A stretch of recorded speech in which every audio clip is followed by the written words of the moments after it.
Je commence déjà mes directs. Voilà. Comme je le dis toujours, c'est pas tous mes abonnés qui ont les iPhone. Donc en fonction déjà de ton téléphone, même si c'est Itel, il n'a pas besoin d'augmenter le volume parce que le volume est déjà très haut. Facebook veut se casser, Facebook veut se casser. Donc quand je suis lancé là, une fois que je suis devant ma caméra, c'est une autre personne. Parce que là, je suis au travail. Donc quand je suis lancé, la voix, la transpiration, tout va avec. C'est-à-dire que tout est même chose. Adama. Tu t'adaptes à ton auditoire, au fait. Voilà, exactement. Et ça, forcément, en t'adaptant à cet auditoire, on va dire que tu as, par rapport aussi à ton champ lexical, par rapport à ta manière de t'exprimer, bien entendu, c'est même pas un reproche qu'on te fait parce que tu l'assumes pleinement. Il y a ces fautes grammaticales qui s'alignent. Ça te dérange pas par moment quand même? Mais moi, je suis naturel, tout le monde sait. Ça, c'est pas un débat de... Voilà. J'ai pas besoin de me donner une personnalité. Tout de suite, là, on a commencé là. Ça va sortir, forcément. Tout le monde est ici en tas, ici en tas. Quand ici lancé, je ne contrôle plus. Good morning, my neighbors. La gauche, on ne peut pas changer. Mais ça te dérange pas? Ça ne me dérange pas. Moi, ça ne me dérange en rien. Tu sais, déjà, même ça ne dérange pas même mon public même qui me regarde. J'ai pas besoin de me donner une personnalité que je ne suis pas. Je suis naturel. Tout le monde sait que c'est un zé. Hein? Donc, une fois que c'est lancé, Adam ici pas dit. Cette manière de faire, pour être un peu plus sérieux, est-ce que c'est pas le reflet du fait qu'on dise que le niveau de l'éducation nationale en Côte d'Ivoire a fortement baissé? Parce que voir quelqu'un qui est plus ou moins un modèle pour beaucoup de personnes, parce que je suis suivi quand même par des millions de personnes, cette personne-là qui n'arrive pas à aligner 2-3 phrases correctes, est-ce que quelque part, c'est pas le reflet, en tout cas, de notre société aujourd'hui qui est vraiment en nette régression? C'est pas une question d'éducation. C'est pas une question d'éducation. Ah, mais pourquoi? Injuste. Pourquoi ils font ça? Point d'interrogation. Non, je parle au niveau de l'éducation nationale. Mais bien sûr. Aller à l'école, apprendre, en fait. Je parle pas de ton éducation en tant qu'homme, mais je parle du cursus scolaire, de l'enseignement qui est donc inculqué à nos petits frères. Est-ce que c'est pas le reflet du fait que ce niveau-là, le niveau est très bas maintenant? Est-ce que toi, tu ne reflètes pas cela? Non, moi, je ne reflète pas cela. Ce n'est pas une question de niveau scolaire. C'est une question de, voilà, de moi-même, ma personne. Voilà. Ce n'est pas parce que forcément que je ne m'exprime pas correctement bien en français que je suis un illettré. Quand les gens viennent sur mes directs, là, mes petites fautes que je fais, là, mais ils savent déjà de quoi je parle. À un moment donné, nous-mêmes, on croyait que c'était la blague. Je suis tellement dépassée. Donc, ce n'est pas une question de faire des petites fautes de grand-mère qui va faire que nous, ils vont dire non, ce jeune-là, il n'est pas trop intellectuel, donc du coup, on ne le suit pas. La preuve en est, je suis suivi par des milliers de personnes quand je suis en direct, et même des personnalités. Mais s'ils viennent me regarder, c'est parce qu'ils trouvent en moi quelque chose de différent. Voilà. Donc, c'est ce jeune garçon qui peut-être ne s'exprime pas bien, mais quand tu commences à parler, les gens retiennent quelque chose dans mes directs. Sa tête ne...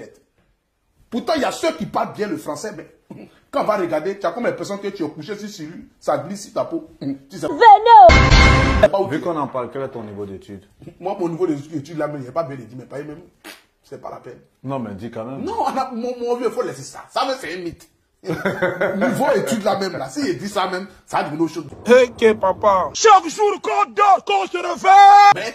Mais tu es allé à l'école tout de même. Je suis allé à l'école. C'est ton parcours, en fait. On veut quand même te mais connaître réellement. C'est pour ça que j'ai dit tout à l'heure. C'est qui Stéphane Abré en vrai?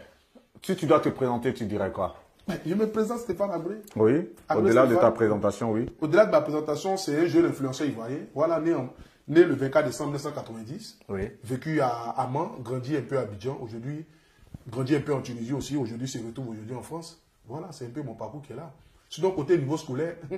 Je vous avais dit que ça ne va pas se terminer comme ça. Mon vieux, non, c'est sans complexe. Hein. Non, on t'en fera pas un procès. Non, juste pour qu'on sache quand même. En fait, j'essaie de créer un peu un petit mythe là-dessus. Je suis ça là. Mais c'est catastrophique, même, mon vieux. Mais c'est pas grave. Moi, je te dis quelque chose. Après, ce qui est intéressant, il y a des personnes qui ne sont même pas allées jusqu'en classe je dis n'importe quoi, même en 6e, qui ont peut-être le niveau primaire, cours élémentaire primaire, mais qui arrivent, en tout cas aujourd'hui, qui, à force, on va dire, de se documenter, à force de lecture, à force d'écriture, arrivent à avoir un bon niveau. Donc, quelque part, toi aussi, ce fait-là, comme je suis un de tes directs où tu disais, mais moi-même, je vais apprendre maintenant, il faut que j'essaie de me documenter. Donc, faut pas que ce soit un frein. Mais ça va aider d'autres personnes qui sont pas allées loin à l'école de se dire, si Apoutu, il est parti à l'école jusqu'au CP2 ou CE1, mais qu'il arrive à drainer du monde sur ces directs, c'est que moi, je peux y arriver. C'est surtout ça, en fait, le but.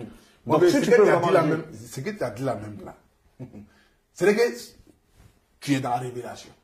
C'est-à-dire? C'est-à-dire, j'ai pas envie de trop parler, mais mon vieux, c'est grave. Tu n'es pas allé à l'école? Donc, je suis parti à l'école. Si, je suis parti à l'école. Je fréquentais. Voilà, je fréquentais. J'ai même dépassé même, voilà, le niveau de CP, tout ça. Mais, c'est-à-dire, je me suis arrêté quand j'ai commencé l'autre côté.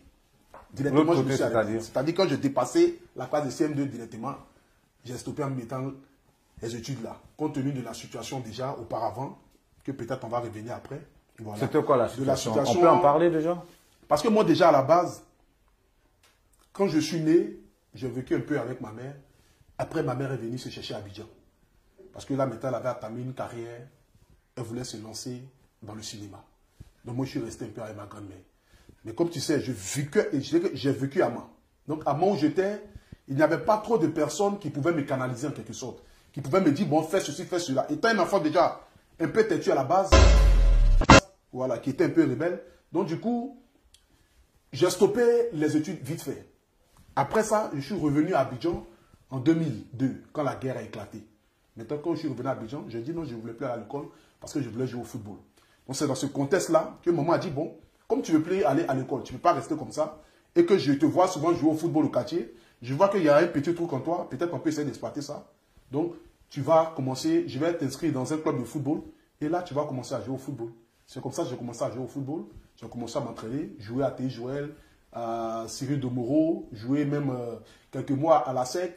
Donc c'est comme ça que j'ai commencé à jouer au football. Et après là, ben, la carrière n'a pas été comme il se devait. Et comme je n'ai pas un niveau scolaire très élevé, je dis à maman, bon, à la louche, ça va les choses. Je pense que ma réussite, ça peut être en France. Elle dit, tu es sûr de ça? J'ai dit oui. J'ai envie de partir en France. Elle dit, mais école, tu as foiré. Ballon, tu as foiré. J'ai des personnes en France. Tu vas aller en France, tu vas dormir chez qui? Tu vas faire d'interrogation. quel travail là-bas? Il dit, la vieille, c'est là-bas que je vais partir. Parce que je sais que c'est là-bas que je vais réussir. Elle dit, qu'est-ce que tu vas faire? Il dit, je vais aller là-bas. C'est pas qu'est-ce que je vais faire qui est important. Il faut trouver les vrais moyens pour m'envoyer là-bas. Même le jour où j'ai obtenu mon visa pour venir en France, c'est qu'on a pris mon billet. Le lendemain où je dois prendre mon avion, je ne savais même pas sur qui j'allais venir en France. C'est à ce moment-là déjà qu'elle a commencé à chercher déjà qui va m'accueillir pour venir en France. Mais déjà dans ma tête, je dis, même si je ne trouve pas quelqu'un pour venir en France, chez qui je vais rester, moi je viens en France, je sais que pour moi on va sortir.